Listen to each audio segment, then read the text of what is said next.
Hey, P gang, y'all check this. On this one right here, man, we finna get to the nitty gritty again, but we finna see, man. Look, Kevin Hart, you know what I'm saying, call himself trying to sue Katt Williams or whatever. You know what I'm saying? I think it's a form of like snitching. You know what I'm saying? It's like if you richer than dog and dog keep talking shit about you, basically, it's like nigga just keep living your life and let them just keep talking. Cause you can look at both of them network and see who's worth what. So it don't matter who did what. You got if you got money and you living great right now, that's a blessing no matter how you got that shit. You know what I'm saying? As long as you're not like, selling your soul and giving it up for money, you know what I'm saying? Really get out there and earn it. But if you really, really earned it because of your talents, that's all that count. So without no further ado, man, check this out. We finna get to it, man, and see like why Kevin Hart wanted to sue Katt Williams. And basically it's like I said, it's a form of snitching to me. So it's like, man, just let the nigga just talk. But we be right back, man. Coolest dude on YouTube, Spiffy Guy for 55. And we just sitting at home. We off, but we still at work live. You know what I mean? Let's get it in, baby. Yeah. Hit Squad. And Reckless. You know what I'm saying? MC Doc, baby. We came to do this. You heard? Shit, we finna go on and peep it out. See what they talking about, man. Let's dig in and then we'll comment later. In 15 years in Hollywood, no one in Hollywood has a memory of going to a sold-out Kevin Hart show, there being a line for him ever getting a standing ovation at any comedy club. For a 5-year period, every single movie that Kevin Hart did was a movie that had been on my desk, that all I had said was, just, can we take some of this step and fetch it out? Now, we all know that Katt Williams has been exposing all the dirty laundry of Hollywood. And one of the celebs that Katt has had something to spill about is Kevin Hart. This came after Kevin blasted Katt a few years ago for allowing his addiction to ruin his career by blaming everybody but himself for his failures. Well, it looks like Katt is finally ready to clap back from those allegations because he just did an explosive tell-all interview with Shannon Sharp where he accused Kevin of selling his soul and integrity for fame and claimed Kevin was even made to do the humiliation ritual by cosplaying as a gay man. Now, this ain't the first time Katt has dragged Kevin for being power hungry and selling his soul to get to where he is today. But this time, oh, he didn't hold nothing back and flat out exposed all the sick and twisted things that Kevin has done over the years to get fame and power. Oh, but now Kevin is sick and tired of Katt coming after him all the time, and he's clapping back in the most savage way possible, planning to sue him for defamation. I mean, child, 2024 just started. That's what I'm talking about, man. Trying to sue another man just because he's talking about you. Therefore, the allegation must be true. Or you would just let it ride and be like, man, that little man, I call him just little man. Look at his little pockets. You know what I'm saying? And just keep pushing, man. Don't let me get no billions, millions. Shit like that. Nothing won't mean nothing to me. You know what I'm saying? Me and my wife and my animals. You hear that? I'm praying. Yes, ma'am. And it looks like it's already gonna be a real long year for Kevin, because Katt read him for filth in that interview. All of these big dick deviants is all catching hell in 2024. It's up for all of them. It don't matter if you Diddy or whoever you is, TG Jakes, any of them. All lies will be exposed. That's all. And anyone who takes that the wrong way, know why they take it the wrong way.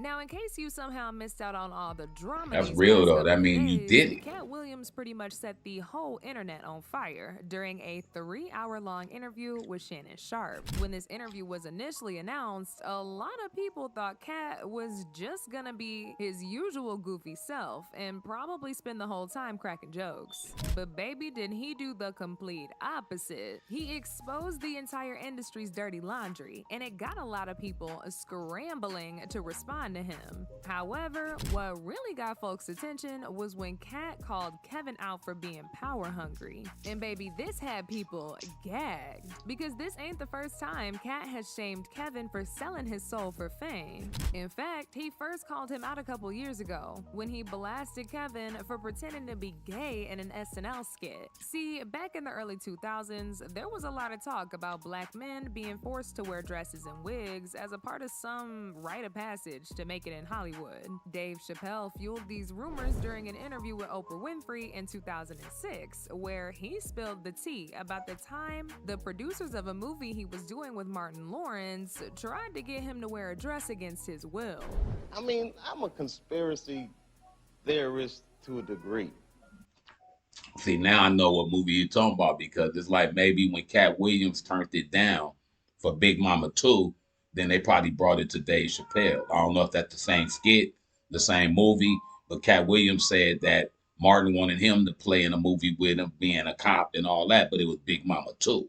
So maybe he passed it on and he tried to give it to Dog, you know what I'm saying, which is trying to get a man in the dress, you know what I'm saying?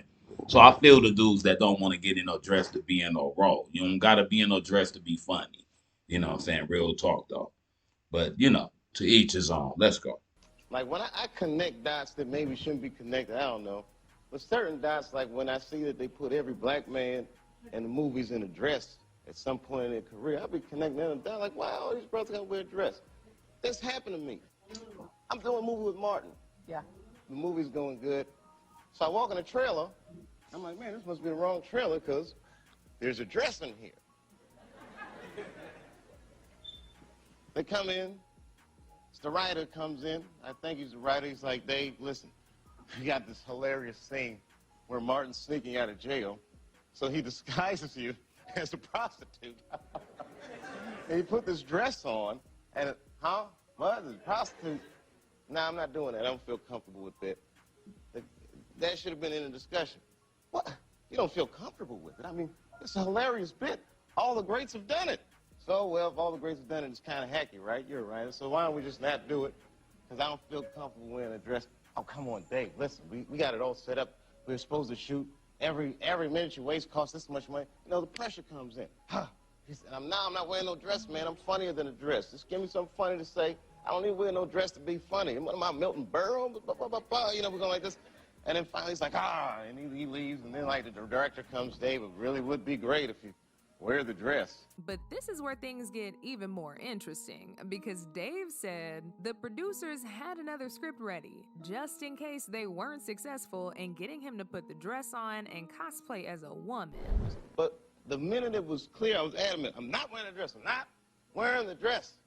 All right, fine. Think of something else. Guy comes back 10 minutes later, the whole new scene. Hot damn, how did you write the scene so fast? And this interview really had people shook at the time, and other celebrities started to get asked what their thoughts were on Dave's comments during the interview. And of course, one of those celebrities was Kevin Hart. Kevin initially tried to laugh it off, but still made it crystal clear that he would never let go of his morals to put a dress on. Another great comedian said that, you know, in the industry, they tried to make him wear a dress. Have you ever ran into that with scripts and is that something that, you know, you wouldn't do, you know, for I definitely haven't ran into to put on the dress. I mean, you know, you have to have boundaries. You have to have limits that you refuse to cross. You know, for me, I know what they are. They've yet to been challenged, so, you know, I don't have to speak on them. I was asked to dribble a basketball on the talk show this morning. You look said good no to doing that. Not that was a dress, but I was like, no, I'm gonna look stupid. You know, at the end of the day, you got to know that you're a brand. I'm a brand. You need to protect your brand at all times. When things happen that can possibly affect your brand, your brand can be diminished, and you don't want that to happen. So, you know, protecting my brand is definitely a priority. Not too long after this interview, Kevin shamelessly popped out in an SNL skit wearing a dress and a wig. Now, there's a real high chance he was never against wearing that dress in the first place, and that this was probably within his limits. But a lot of people felt like he did it to please the higher-ups in the industry, because he wanted more fame and power. Now, Kevin ain't no no struggling actor or nothing like that. He was doing pretty good for himself. But after this SNL skit, his career jumped to a whole new level, and he was being put in even bigger movies. However, the backlash he was receiving from his fans got so bad that he had to jump to Twitter to shut everybody up. He said, "I wore a dress on SNL because I thought it was funny. I made that decision. Nobody made it for me. I am my own boss." Katt was later asked what his thoughts were on Kevin wearing a dress, and he said it wasn't Kevin's fault that he wore the dress because he was just a part of a long lineage of black men being made to wear a dress in order to transition to that next level of fame. Kevin was just doing what he needed to do to make it in Hollywood. At the end of the day, Kevin doesn't have to worry about what people are going to say about him wearing a dress because of the long line of dress-wearing people before him. So now we have Big Mama's house 1, 2, and 3. Yeah. I've never seen Madea in a pantsuit. I think she wears dresses. So now I'm saying, why are we picking on poor little Kevin Hart?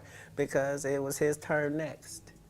Okay. But see, there's been a theory going around for a while now that Kevin is just an industry plant who was pushed into the industry to replace Katt. These rumors got even worse after the whole SNL skit because while Kevin's success in Hollywood And he was said he'd more never wear a proof, dress. the media started to slander Katt's reputation with allegations of him being an addict, which he later addressed in an explosive rant back in 2016.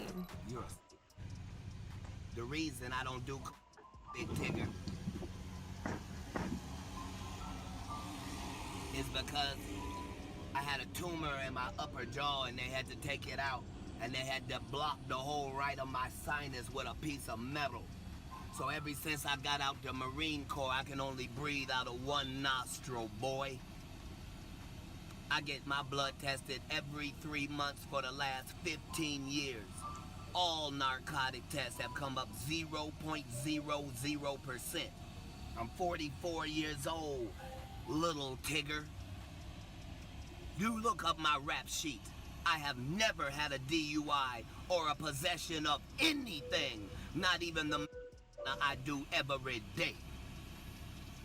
See, when you real, you can tell the truth about anything or anybody. After this, Katt took a break from social media and returned in 2018 with even more things to say, and accused Tiffany Haddish for also being a power-hungry slave and an industry plant. 46 female black comedians that I know personally that I put on tour who have a hard time getting a chicken sandwich from Chick-fil-A after they headline 7 shows at a club for $2,500 a week. But people like real, and that's why is they that like what her. they like? They love realness. Oh, because everybody's real then. So don't trip. No. Is they so ghetto? When did that become marketable? Knock it off. They like her because she want to sleep with a white man. That's why the only thing she said was, I want to give it to Brad Pitt. Now, even though Katt didn't mention Kevin in that interview, Kevin was triggered, and he decided to go in on Katt when he and Tiffany appeared as guests on The Breakfast Club. He called Katt a failure and said the reason that Katt ain't where he needs to be in his career is because he chose to be a crackhead instead of focusing on his career. My frustration with Katt Williams comes from, you keep pointing at Hollywood. Hollywood this, the white man, this, and this. When do you take responsibility for your actions? You had the shot. Hey, I want to say, if you sell yourself out by having sex with other men to get to the top, that's bad. I'm not condoning what they do if you really like that.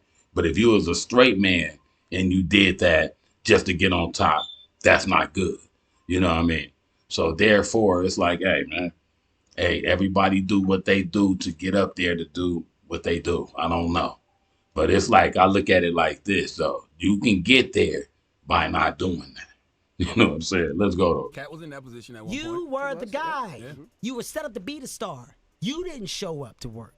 You promo shoots. You off your promo trips that they had set up for you. You became a risk to the studios, which is why the studios stopped f***ing with you. Why was he a risk? He chose you. Oh, okay. Take responsibility for what you chose and say, you know what? I got to fix me, and I'm going to come back and I'm going to stand up for comedy. So when you say Tiffany Haddish, doesn't deserve or isn't really a comedian, and these other women have worked hard, which they have. Shouts out to Melanie Camacho. Shouts out to Lunel. Shouts out to Leslie Jones, who are all underneath the umbrella of Katt Williams. Katt Williams, have you ever used your platform to fucking bring the people that were under you up? You haven't. So because you haven't, don't shit on those that now are. I've used my platform, and I've brought my guys and girls up. The brand of Kevin Hart is a brand that's expanded so fucking far, whether you like me or not. My presence in comedy will forever be felt because I'm a fucking boss. I sit on the top of it, and the opportunities I'm giving are the ones. Hey, Print. Hey, I'm watching Kevin Hart. You. Nobody else did. You don't hear Calm down. Chris Rock, Dave Chappelle, the Kings of Comedy, Seinfeld. You don't hear George Lopez, Eddie Griffin. You don't hear who else can I go down the road of other comedians? Steve Martin, Martin Short. You don't hear the guys that got on top and that made it by doing what they love complain about the people that are coming under them. The reason why is because they're happy with themselves. Don't blame That's everybody else facts for too. your That's shit. facts though. Don't Kevin shit got a on my point sister though. Light, because you're not happy with your shit. This shit earned, it's not given. But Katt did not. Kevin got a point though, hey, and I love Soul He Plan. hopped on IG to call Kevin out for making up lies about him. Why he wasn't there and off making 85 million. Hey, mama. I was over here Come on. making 85 million. But it's all good. I don't mind $1 million a month and keeping my soul.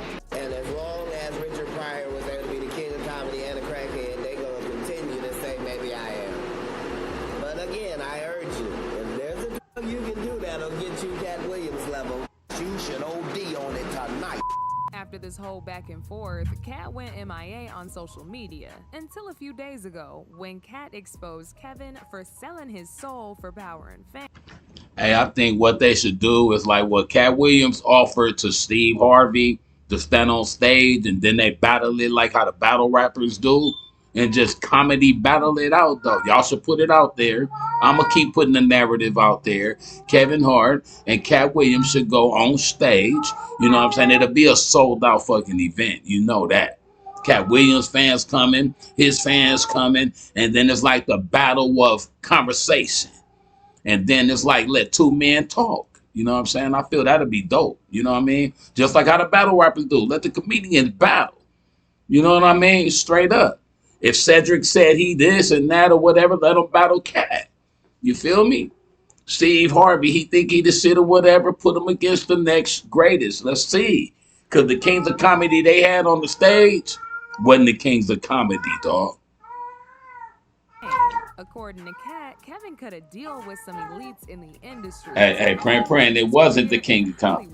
They Tiffany wasn't. was only seen at the Laugh Factory in 15 years in Hollywood. You trying to say they was the real Kings of Comedy? They was. Going to a Eddie Murphy Kevin Hart show. There being a line for him ever getting a standing ovation. Pran, you agree? Club.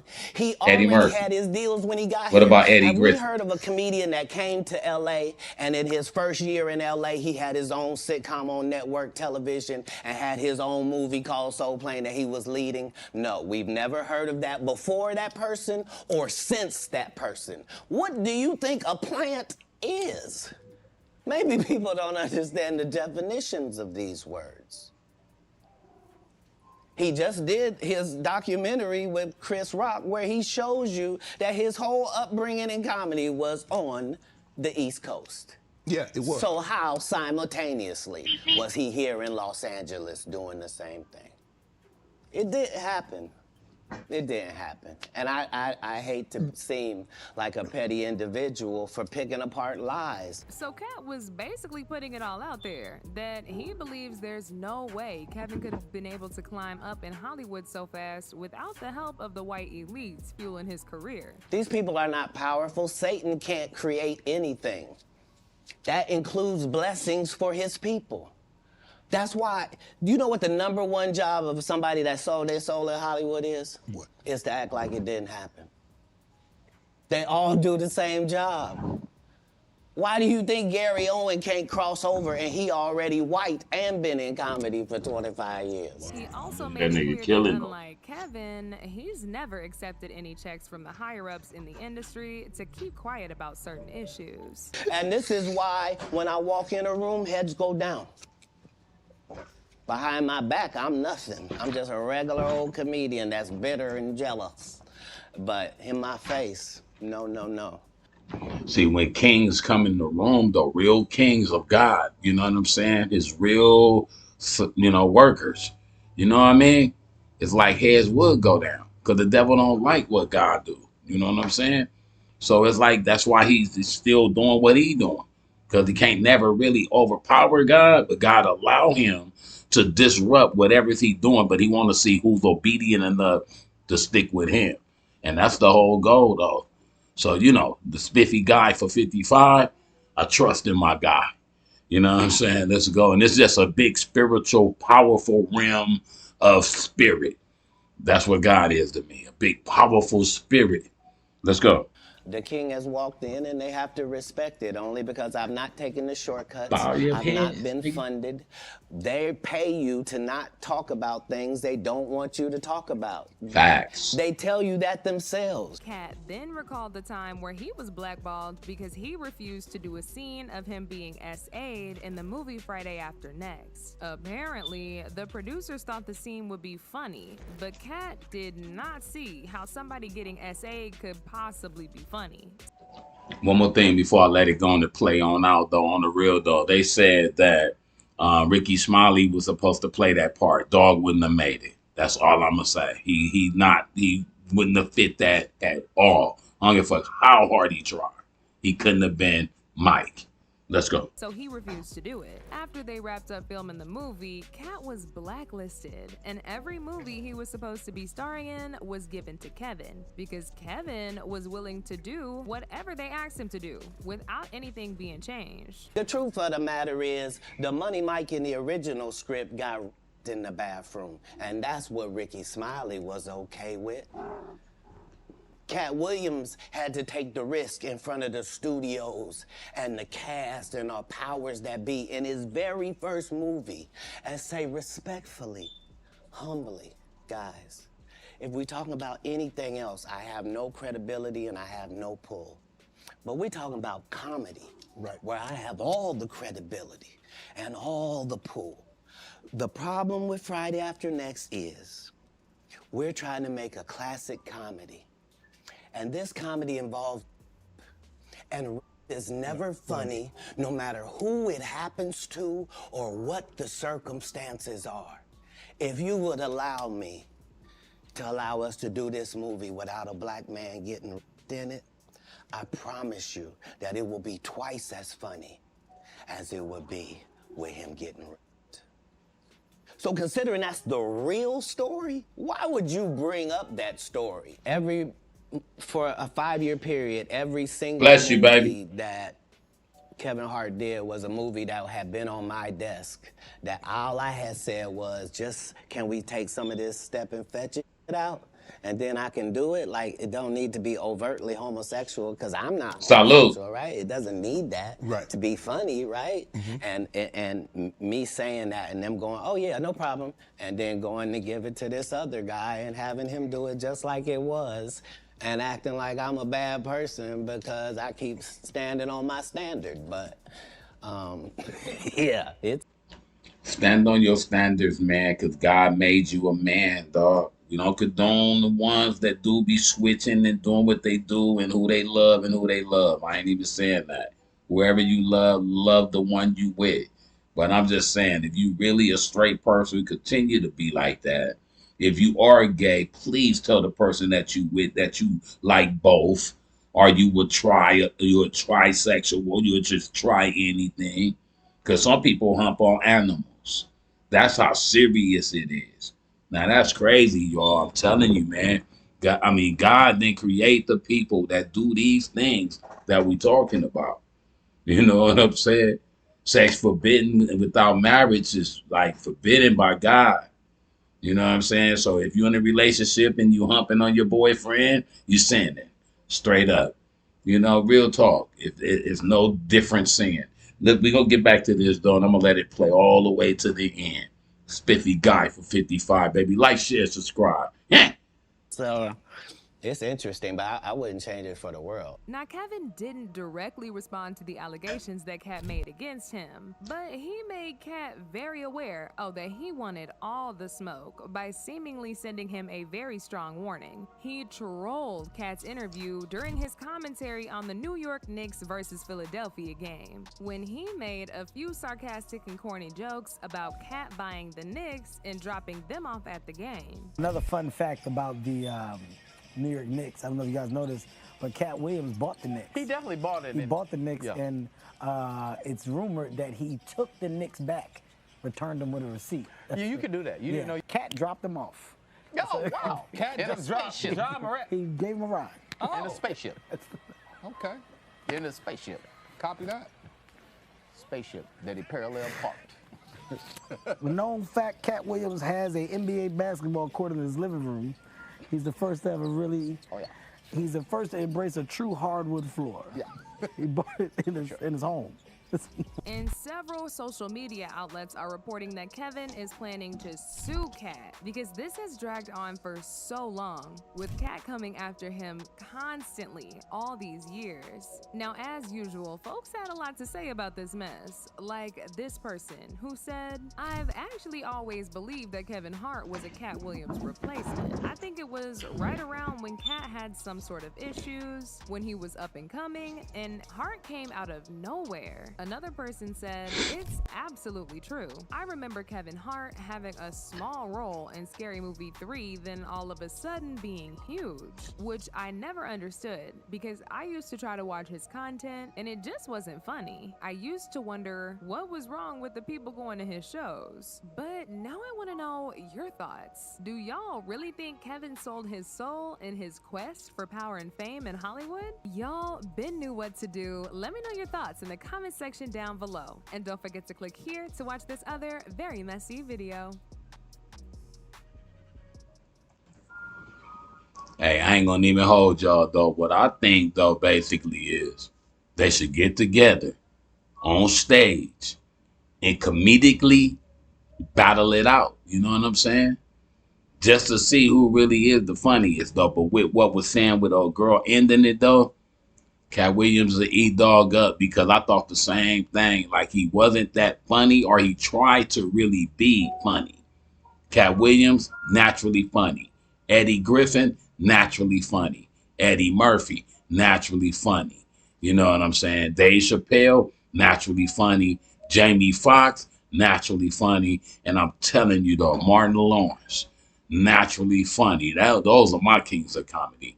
I promise you though. I'm going to put my kings of comedy against anybody kings of comedy.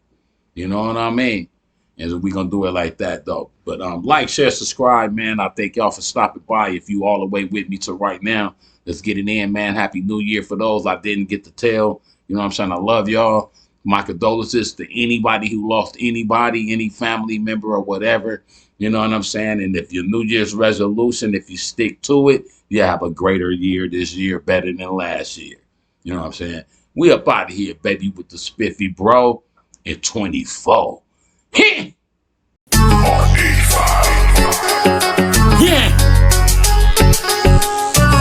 Happy New Year, y'all.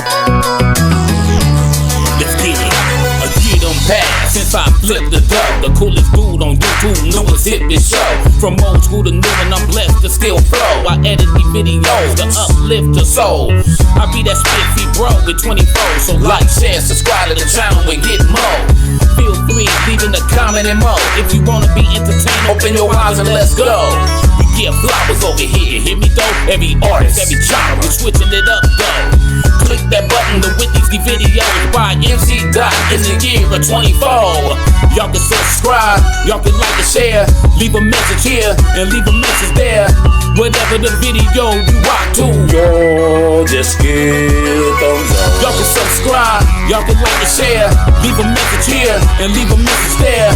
Whatever the video you rock to, yo, just give thumbs up. Thanks to all my subscription friends for rocking with your boy from beginning to end. So go share this with all your friends and yo, just give thumbs up.